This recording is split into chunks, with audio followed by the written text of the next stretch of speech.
अब लक्ष्य आगे है और उस लक्ष्य को पूरा करने के लिए हम लोग लग जाएंगे। इसी के साथ सबको धन्यवाद, आप लोग आए और इतना ध्यान से आप लोगों ने हमारी बात को सुना।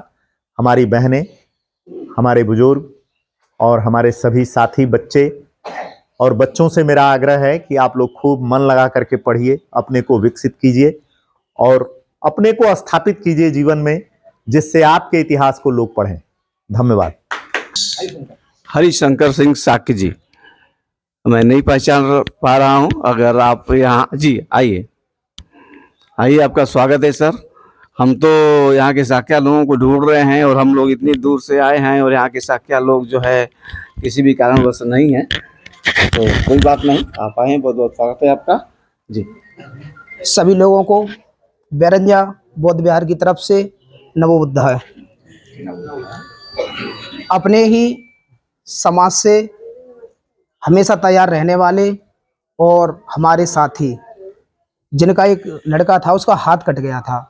थोड़ी अव्यवस्था इसलिए हुई है क्योंकि आगरा से कल ही लौटे हैं। जब हाथ कट गया था तो प्रॉब्लम थी उनके परिवार में, तो हम सभी को मिलकर कार्य करना चाहिए। जब हमारा कोई कार्य करता है तो उसके सुख दुख में, जब हम उसके सुख में साथी बनते हैं तो दुख में भी हमको साथी बनना चाहिए।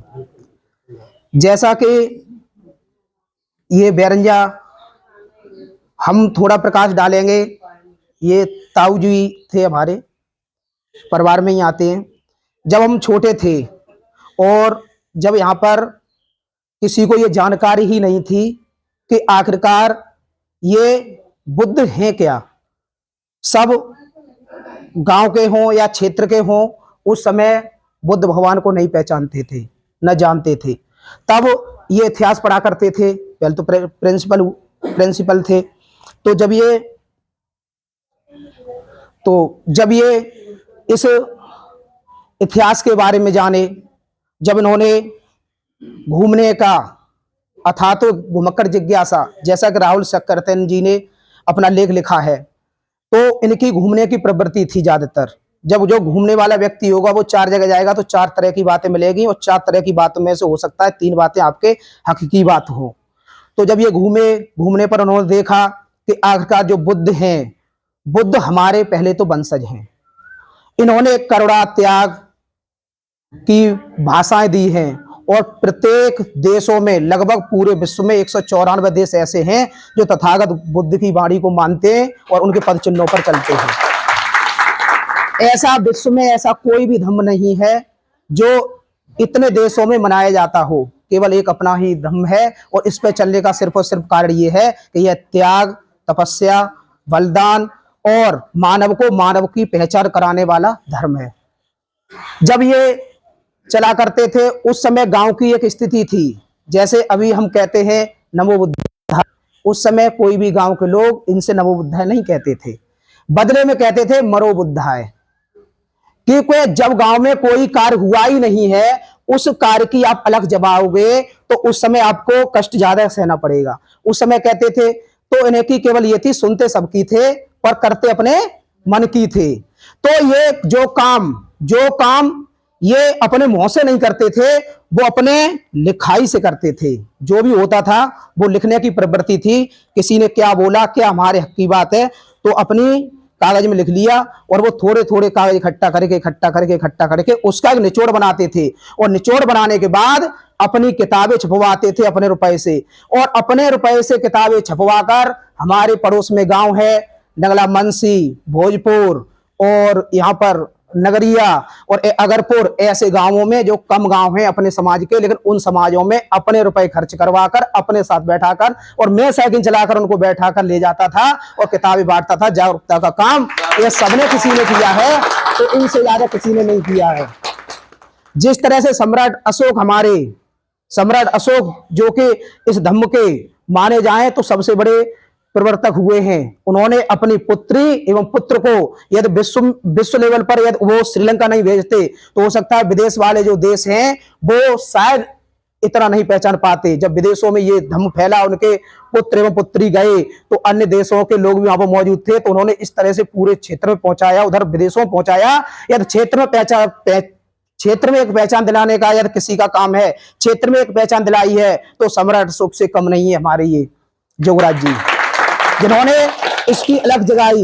अलग जगाने के बाद जब हम छोटे थे तो उस समय क्या होता था कि गांव में ये प्रोग्राम अपने कम हुआ करते थे।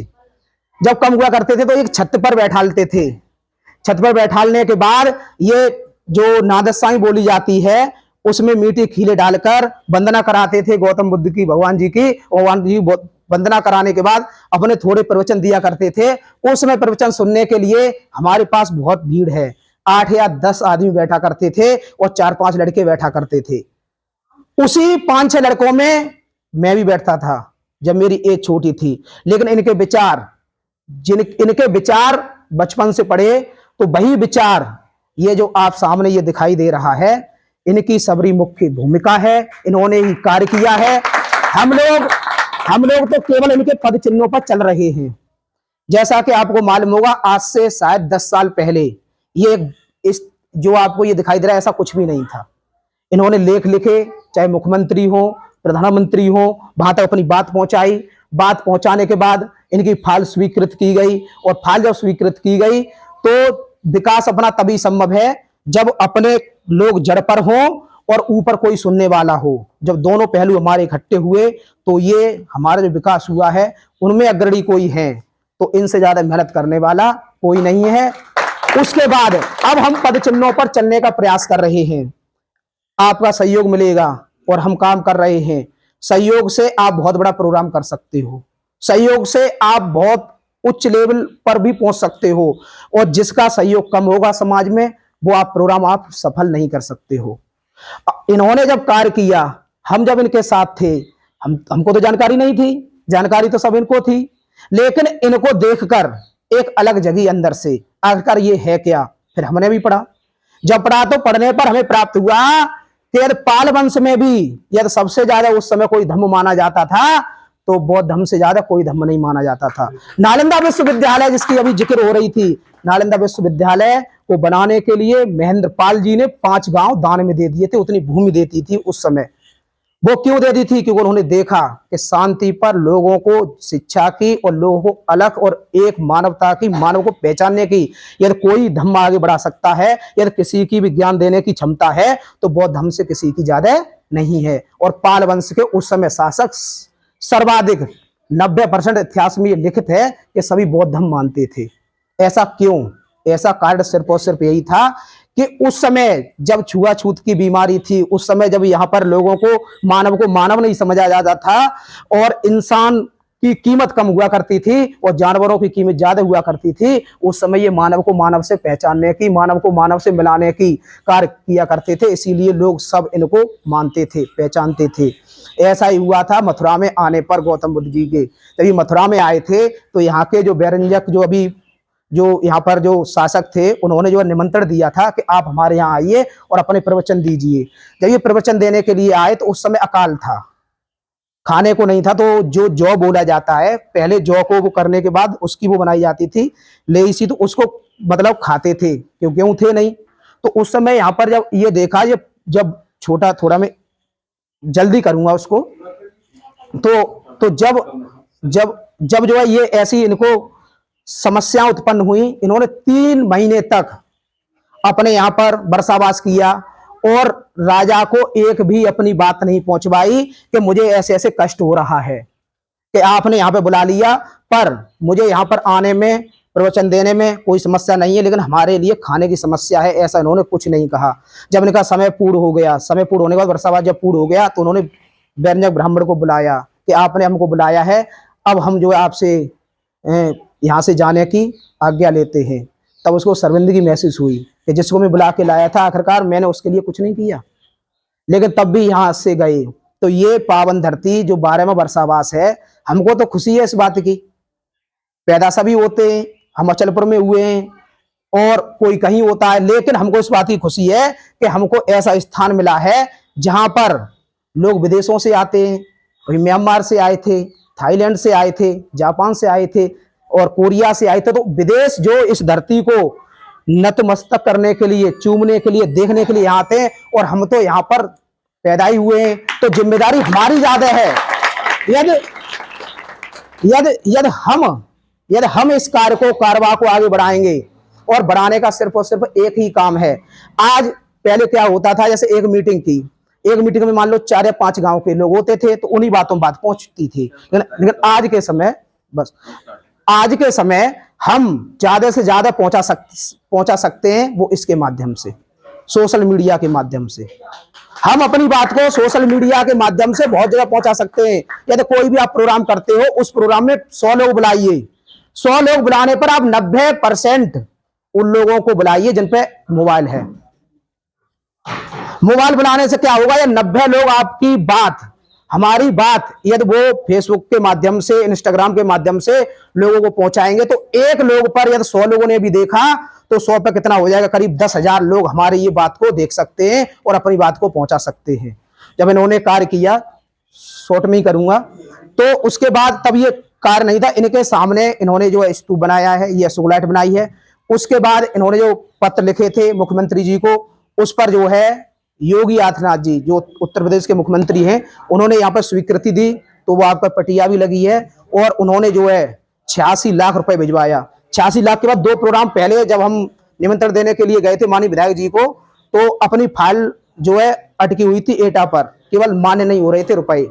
जैसे ही रुपए मान्य हुए, तो उस समय प्रोग्राम में पहले ही दिन आदरणीय विधायक जी ने मालूम होगा इस गांव के लोगों को, कि पहले ही दिन स्वीकृति कराई। स्वीकृति कराने के बाद ये तो बन ही गया था, इसके बाद जो आपको वो दिखाई दे रहा है वहां पे अतिथि जो जिसमें रुकते हैं लोग, वो आपका स्वीकृति होकर, और चारों ओर जो कि अपने इसकी जो है प्रार्थना करने के लिए, घूमने के लिए 4 मीटर का एक मार्ग और बना दिया, जिससे कि हम प्रार्थना कर सके, जैसे कि घर के संघ साहब बनाते हैं।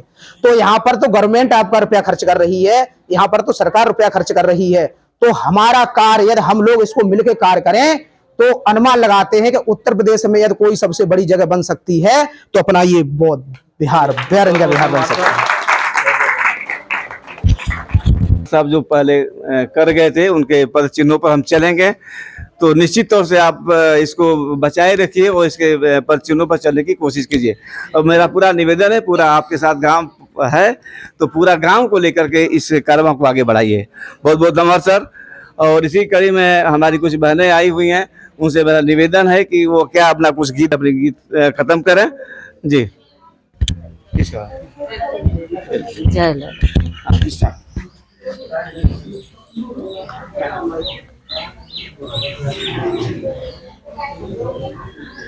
मोए आई गो नींद को झोंका, मोए आई गो नींद को झोंका, चरणों में लगाए ले